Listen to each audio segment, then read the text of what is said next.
Hi, welcome to another edition of The Big Picture. I'm your host, Jason Cassidy. This week's top stories are students voice their opinion and a look into the UNB cheerleading team's preparation for their upcoming competitions. This week, hundreds of university students marched to the New Brunswick legislature. They were met there by the Minister of Post-Secondary Education, who agreed to speak with them. Alex Solak is downtown with the story. Alex?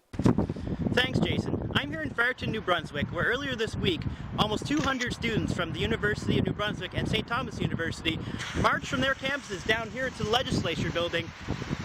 They were concerned about the increasing cost of tuition in New Brunswick, and also are concerned that the upcoming New Brunswick budget could see some cuts to post-secondary education. Out on the steps, they were met by the Minister of Post-Secondary Education, Martine Colomb, who spoke with the crowd for about 5 or 10 minutes before she was shouted down by the audience. She went back inside, and the protester called an end to the rally, and everyone went home. Reporting for Stu Journalism, I'm Alex Solak. Jumps, flips, and twists all happen regularly for the UNB Reds cheerleaders.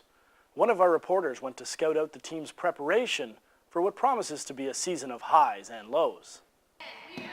When some people think of cheerleading, they don't always think of competitive athletes.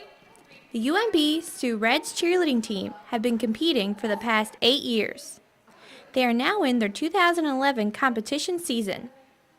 Coach Candice Doucette believes that this year the team is reaching new heights.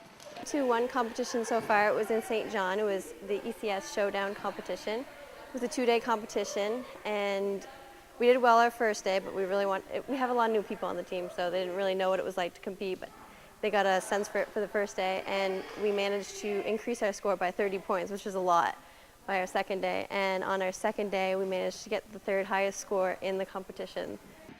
Co-coach Kayla Mann admits that they've had a few hurdles to jump over. This year, we lost our coach a week before our first competition, so it was kind of a setback for us, and the team really came together, and we fixed up a new routine, and now we're doing good, and we're getting excited about competitions. Caitlin Doran is new to the team.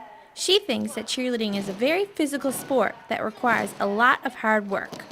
Pretty much for 2.5 minutes, we're running nonstop, like sprinting out. So we do a lot of conditioning, like jumps, running, staying in shape. You have to be in shape if you're going to do cheerleading. There are 21 students on the team.